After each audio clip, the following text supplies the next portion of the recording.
Hey everybody, welcome back. Today, Dad is reacting to Real ID is not about keeping you safe. Today, after nearly 2 decades of implementation and delays, the federal government's new identification requirements for traveling by plane domestically or entering federal buildings I'm sorry, the first thing that I just can't help but notice, and it's YouTube, let's be funny here, are the giant dots on this guy's head who's talking. I mean, it just sort of reminds me of these old skits where maybe it's an SNL skit or something where you're talking to someone and they have a giant pimple or something on their head and you can't focus on what they're talking because all you do is stare at the giant pimple. But in any event, let's keep going. Go into effect. This federally compliant ID card, known as Real ID, can only be attained with specific records and documents laid out by the federal government.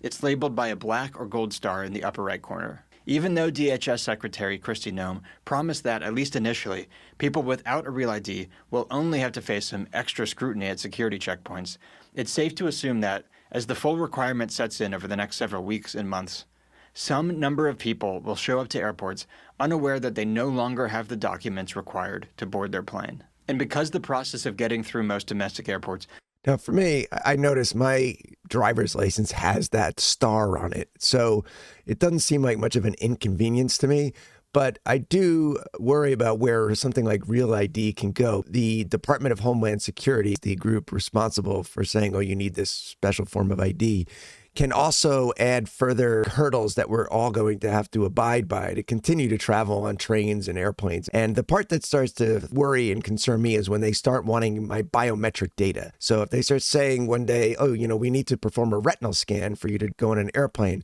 or we need to take your thumbprint to go on an airplane, or we need to have facial recognition data of you. So all of these things would require you to submit that biometric data to the government. For people who don't want to be tracked, that's sort of just something that gives you the creeps. The phones track us already.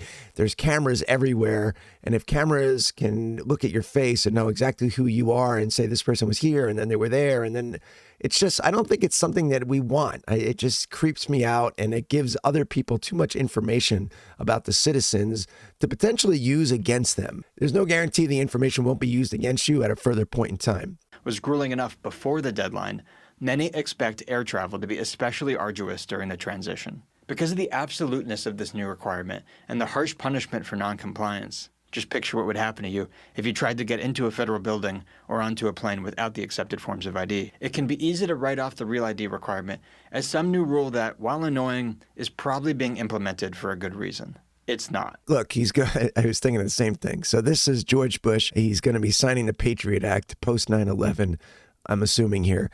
And, everybody was like, yes, please, government, protect us from the terrorists.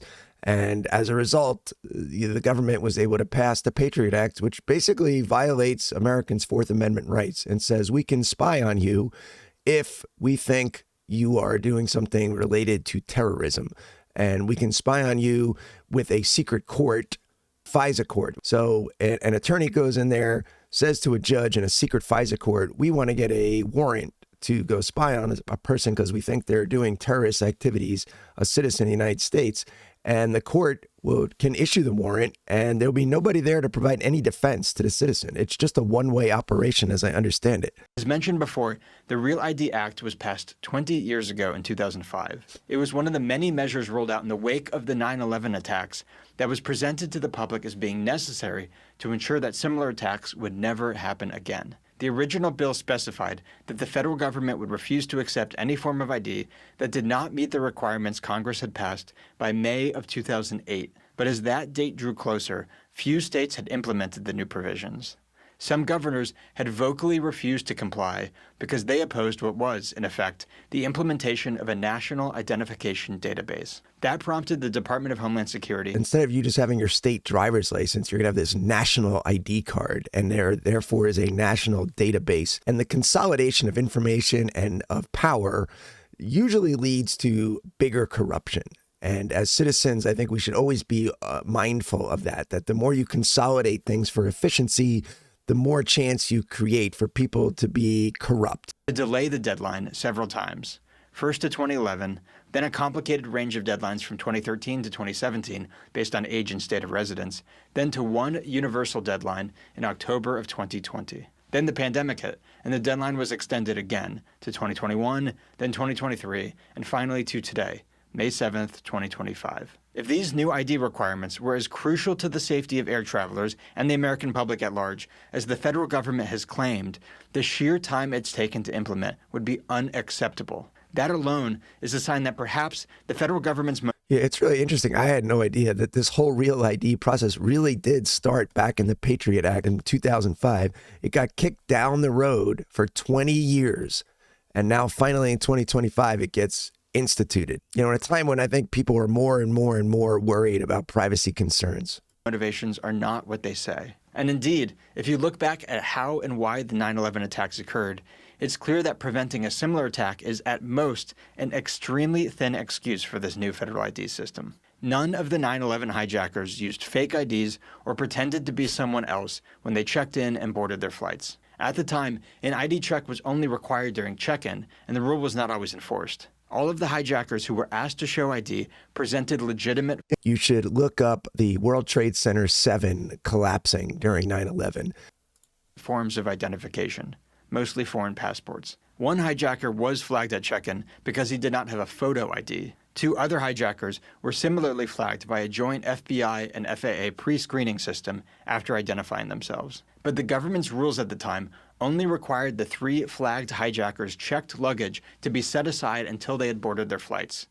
A rule meant to prevent people from sending bombs onto flights they would then purposely miss, as is suspected to have happened in the famous 1988 Lockerbie bombing. All 3 hijackers were allowed to board their planes. So it's hard to see how anyone can seriously argue that some new ID requirements that would have done nothing to stop the 9/11 attacks are crucial for preventing future attacks of the same nature. The truth is that the Real ID is just the latest chapter in the federal government's 20-plus years of using 9/11 as an excuse to protect and expand its power. Washington could have pursued the most plausible path to avoid future 9/11s by calling off the completely unnecessary meddling it had been conducting. Regardless of the president being blue or red or purple, whatever you want to call them, the size of the federal government has been increasing for 170 years, ever since the Civil War. Some people would argue that the Civil War was about creating a larger, more consolidated federal government, a group to manage all the states, with greater power and influence over all of them. And ever since that point in time, the federal government has continued to grow and become bigger and bigger and bigger of a behemoth.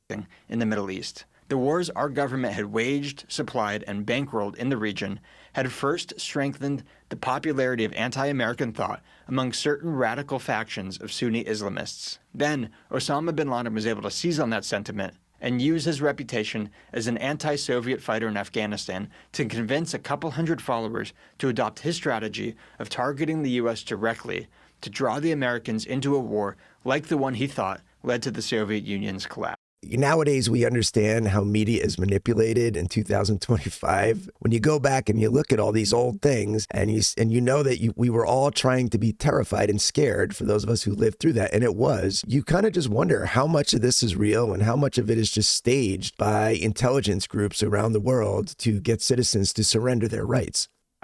Instead, American politicians and bureaucrats decided to act as though the American public security could best be protected if they first gave themselves significantly more power and then used it to try and pacify the entire Middle East with the very same methods that had just convinced 19 young men to fly planes into American buildings. And as the neoconservatives and establishment warhawks helped boost the popularity of bin Ladenite thought with over 2 decades of relentless wars, incursions, covert operations, and air campaigns, American officials also seized on the opportunity to expand their power here at home. The federal government, of course, nationalized airport security, even though the private contractors handling it before were already tasked specifically with enforcing FAA rules. And the 9/11 hijackers had not packed anything that the FAA prevented them from taking on the plane. The attack was not an airport screening failure, but now it's all handled by a group that will continue to operate in every commercial airport in the country, regardless of how abysmal it is at detecting banned items. Beyond the airport, the federal government gave itself sweeping new authorities to conduct surveillance on everyone, including American citizens, with the passage of the Patriot Act. Taking after the regime in Beijing that they love to demonize for the same reasons, Federal bureaucrats in Washington built up extensive systems to monitor digital communication and track the American population with technologies like facial recognition. Real ID is the next major development in that effort. While the federal requirements as of now are limited to specific documents and a mandatory facial image capture needed to attain a state ID, the law leaves the government plenty of room to expand those requirements to include biometric identifiers in federal databases. Exactly. This is what scares Dad. Everything is done in just little teeny increments, and it's always for your safety. If you're giving up your rights for this safety and you have a large thing like the federal government, and now they're putting in these things that say, this, we need your face recognition, but we need more retina detail because we don't want to miss you anywhere you go. Where did you go today? You were at the supermarket. You went to the bank. You were in a park. You could then take that information and you could sell it to people and they can then more better target advertisements to you. Oh, the whole thing just makes Dad's skin crawl.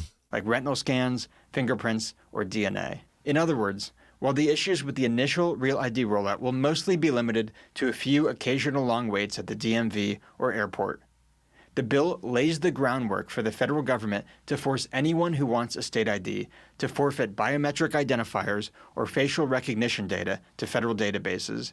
And then here you go, this whole conflict of state rights and federal rights. So this situation can force the states to do things that the citizens in the state don't agree with. It's just here to protect you. Now, anytime the government says they're here to protect you, we should inherently not trust government.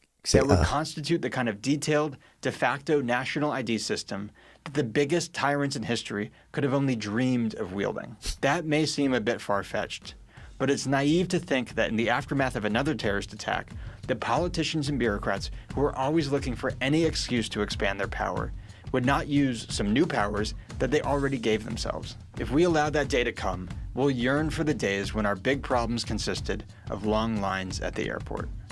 I think his approach is a little bit soft. I think we should all be a lot concerned with the Real ID passage, and we should look deeper into why is this being done now? Hope you enjoyed the reaction. I'll see you next time.